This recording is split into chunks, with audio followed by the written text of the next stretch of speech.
Hello subscriber. It's our day 349 and today September 19 and it's Tuesday. Ayan, nandito na naman tayo sa ating construction site. Dito yan sa South Spring Villas, Bukal, Calamba, Laguna. Ang Bongabel Private Resort Construction. Ayan, update tayo. Medyo first time ko maka-experience ngayon ng brownout dito. Wala kaming kuryente. Akala ko nag-trip lang yung kuryente namin na yung pala talaga buong village. Hindi ko alam kung ano yung may problema. Akala ko nga rin dito yung itong ang tawag di pa dito, transformer ba tawag dyan or ano. Hindi naman daw nag-trip din. So sabihin talagang nasa bandang labas ang problem. Ayan, ang ganda ng mga palawit dun, oh. May mga nakasabit na ano. Ayan, pero so far ang trabaho namin ngayon, wala kami mga machine na equipment na gamit. More on mga ano kami, mano-mano. O ayan.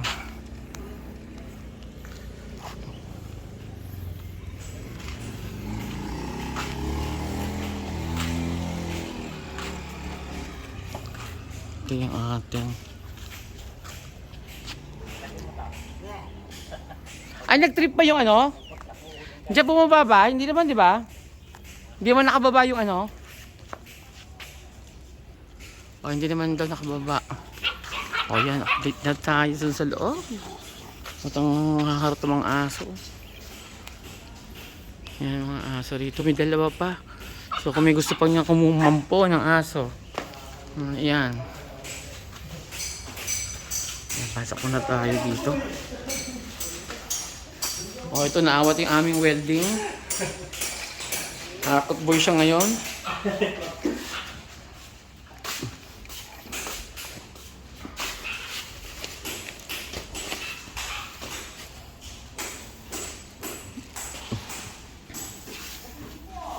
Ayan. Medyo ginawa ko, pinabawasan ko pa ng konti yung ano, yung taas kasi medyo mataas yung kalalabasan ng buhos. So sabi ko baka mahirapan pa rin tayong humakbang kasi parang ang taas niya tuwa ano, bed 5 mahigit, lagpas sa bed 5. Eh gusto ko 20-20 lang yung step siya.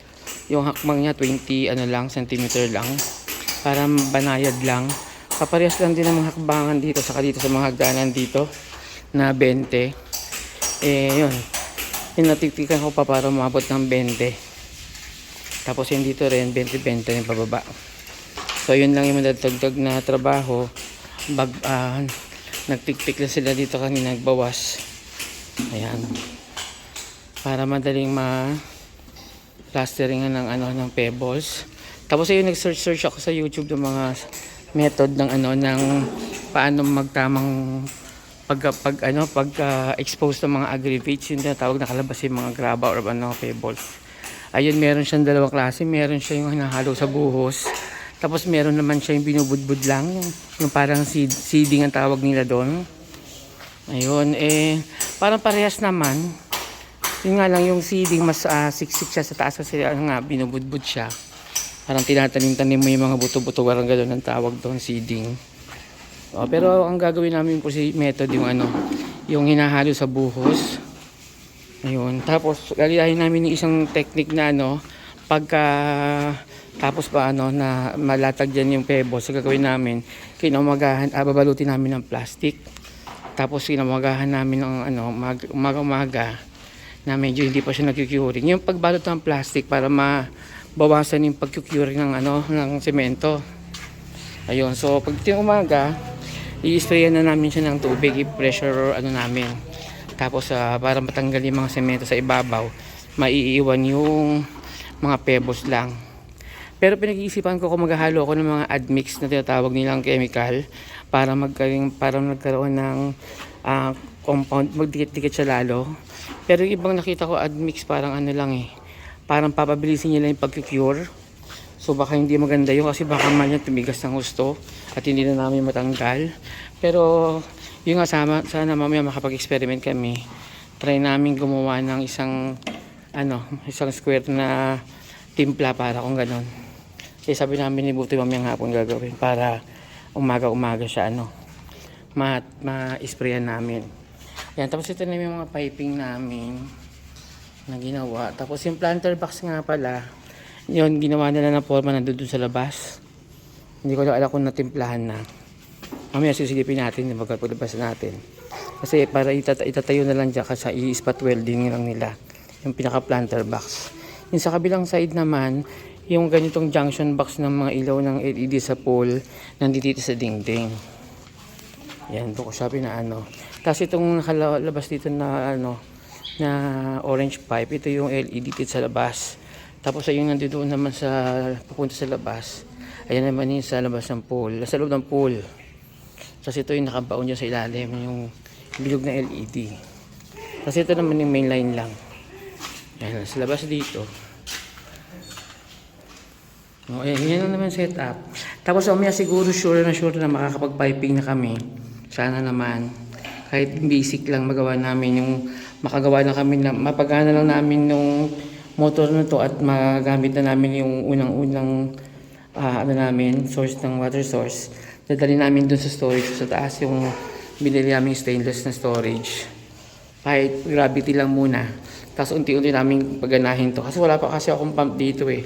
Meron ako na testing yung 12 volts lang na pump. Gumana naman siya. 12 volts, 24 volts.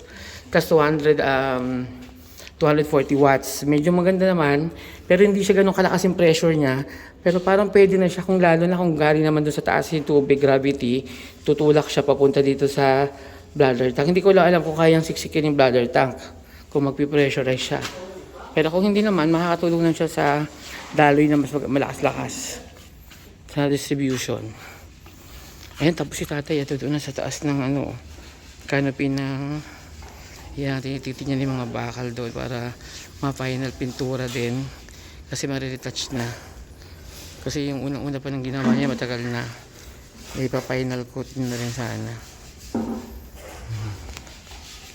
Ayan. Yung medyo alas 4 na kaya nagliligpit na sila ng mga pinagtitikan nila. Yan, kasi alas 4 na sila ngayon, na sila mga OT. Pero usually nag-OT naman sila pag marami talagang ginagawa. Ayan.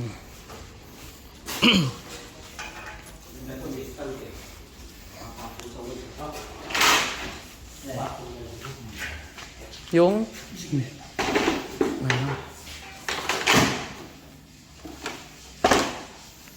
ayan, so ito dahil mataas pa rin pala itong aming shower fountain, tititikin na naman nila na mas malalim pa yan. Ibabaon nyo pa tutang ng konti, no? Yung water, yung fountain. Ayan, kasi nakakadagdag yan yung naging source kung bakit maging mataas yung namin doon, magiging buhos. So hinabol kasi nila yung taas niyan. Yan yung pinakaginawa nilang base, basihan. So sabi ko, ilubog yan para maging mababa lahat. So yan, ilulubog pa nila. So nagtitik-tik na ulit sila. Yan, bukas tutuloy na lang nila. Yan, at ako'y naiinip na dito sa na to. Pero ito nga, syempre para pulido rin naman. Kesa paspasan namin ng tapos marami kaming mali-mali. Pero ito, ilang beses winaterproofing to para at least secure na secured to. Yan, tapos mamaya magwa-wiring kami ni Boss Jack. Ayan, ito yung ginawa, pinagtugtog na para ma-extend lang yung kasi gusto ko nga wala siyang kurba, gusto ko straight. Tapos ito na yung pinaayos ko, ko. Ayan, nasa gilid na siya kasi meron ditong poste na planter box. Ayan, may planter box dito sa kapapod dito. Ayan, may planter box dyan. So, nasa gilid na lang siya. Dapat nandun yung sa may butas doon. Pero dahil magkaka-planter box, magkakalupa, yan, dito na lang siya sa gilid. Tapos pinabago ko yung piping niya kasi pagka nag-replace kami ng LED na bilog sa baba, mahirapan ako pag maraming elbow. Sabi ko, yung isang tusok ko lang na elbow dito. At least pagka tusok doon, tinulak namin yung wire, tuloy-tuloy siya hanggang dito. Kung ma-stuck man siya, dito lang sa elbow na to, madali na makita.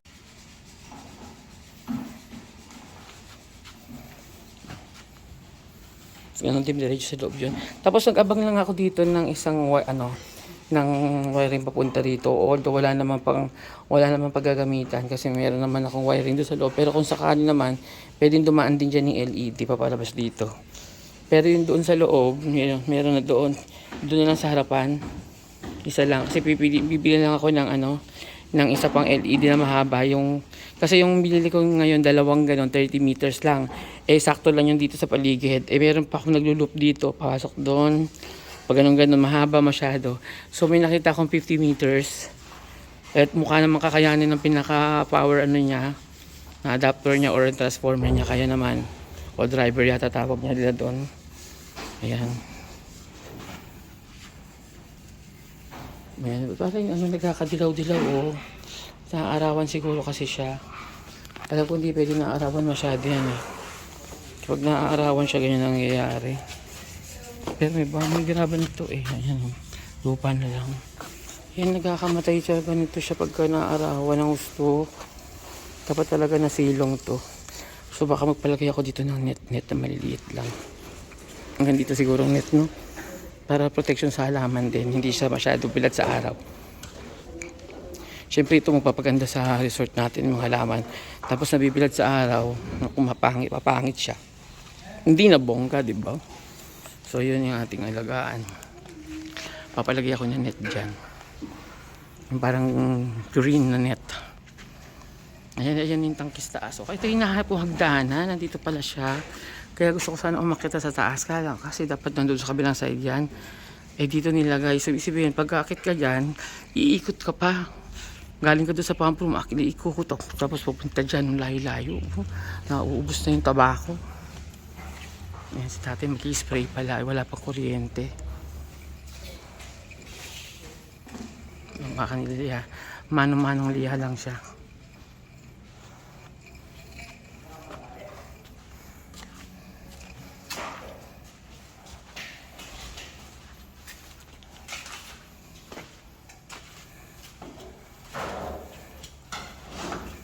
Ito ang tangad-tangad nito Ay, ano to Hindi ka, 6-footer ka ba? Mga ano ka, no? 5'7", 5'10", gano'n? 5'8". Para ka 6-footer.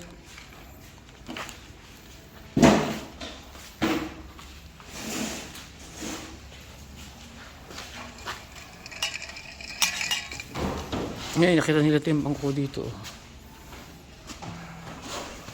Yan, ang lungkot dito dahil wala mga sound si paligid kasi nga brand out. Naku, talaga kailangan ko talaga mag-invest ng solar. Pag ganito mga panahon na may mga brand out. Lalo na pag may bagyo daw, nawawala daw talaga yung mga kuryente dito.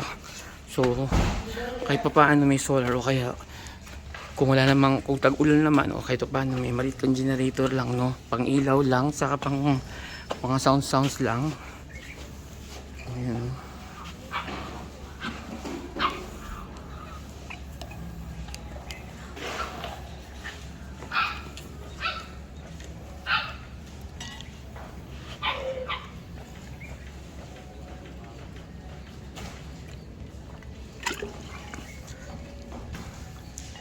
Buti pa si tatay kaya naka-canopy Pag ako ay tumutong dyan, ano kaya mangyayari?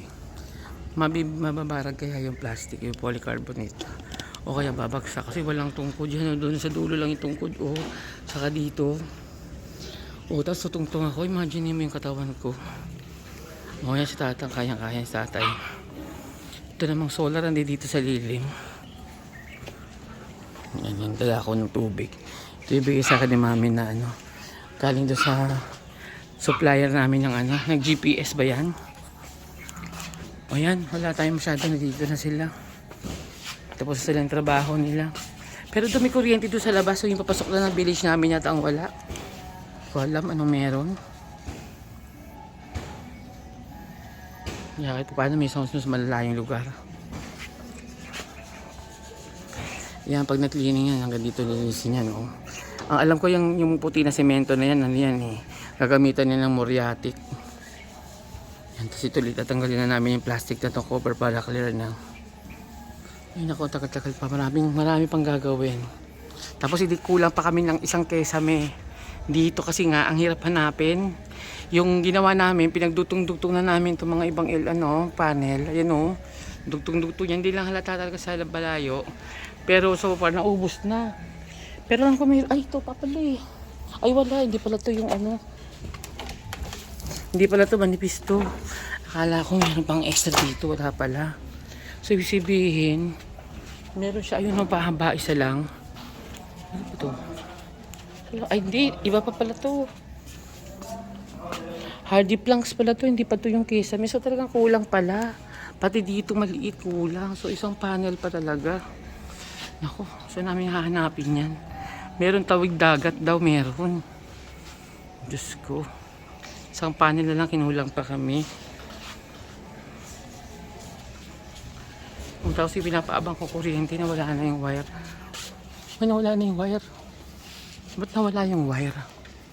Ayan, sa takatago. Akala ko na 4 kilo na. What's the flat bar pa dito, oh. Tapos ano ba tong panel na tong plastic na to? Ay, yung ano, yung edge profile para dito sobra. Magagamit pa sa CR yan, mga CR.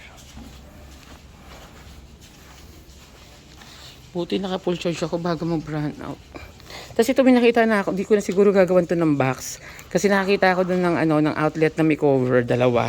Tatluhan. So 3 gang sa dalawa. So puputas ako na lang siguro dito. Kasi dito na lang yung switch niya. Kasi kung kapakortihan ko pa, matagal pa yun. Eh yung butas na lang. In-order ko sa Lazada, sana dumating na. Yan, puro Lazada tayo nag-order ngayon kasi hirap din mo. Ang hirap din kasi maghanap ng mga ibang ano, mga item, lalo na kung ano, wala sa mga tindahan hardware dito. Kaya sa Lazada mo lang taga makikita yung iba, buti na lang may ganun. Kung hindi, tatakbo ko ng Maynila. Doon sa Recto, sa ano, bilihan ng ano, ng mga pipes, saka mga kung ano-ano. O pwede na pala ito caretaker eh. Naglilinis na eh. O ito yung ating ano, yung ating initial. Ang problema namin, pumutok yung, pinaputok ni Mark yung ano, yung tawag dito. Yung motor namin, natamaan siguro ng welding. Or ano, hindi ko alam. Pag binuksan ko yung pyesa, busog, ano siya, tunaw yung mga wiring. 12 volts lang yun. Ito na yung may ano, yung motor. Ayan. Ito dapat yung umaakyat siya.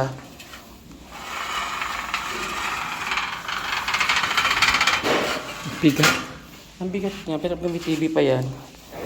Tapos yan, nakadikit sa dingding. Ang bigat, di ko siya maano. Pero kaya naman ng motor yan. Yan, nakadikit yan sa dingding dito. Dapat order ako ng panel ngayon.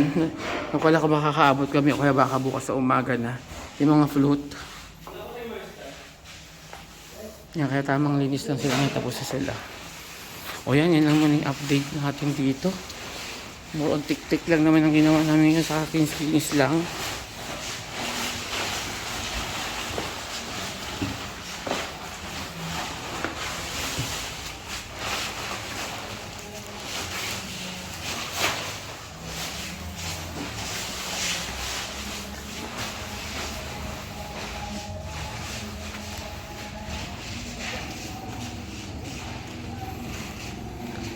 O ayan.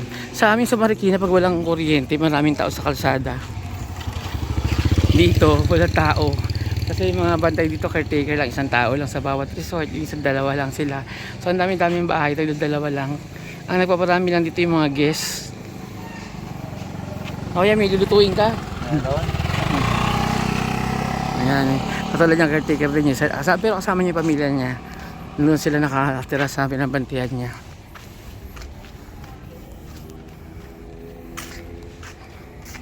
O ayan ang ating munang update dito sa ating construction site. So sa mga hindi pa nag-subscribe dyan, baka naman, at madagdagan na tayo. At syempre huwag niyong kalimutan i-click yung notification bell para ma-update kayo sa aming channel ng Bong and Jeff. Lalong lalo na masubaybayan niyo yung aming, hanggang sa matapos yung aming construction na Bongabille Private Resort. Dito yan sa South Spring Villas, Bocal, Calamba, Laguna. Ayan, hanggang dito na lang. Ayan, bye-bye. O ayan, may kasama siya na yung ahente na nakamotor, may kasama siyang naghahanap ng resort. Yan, ganyan yung mga agent. Inaangkas nila yung mga ano, kaya ini-escortan. O ayan. Anyway, hanggang dito na lang. Bye-bye.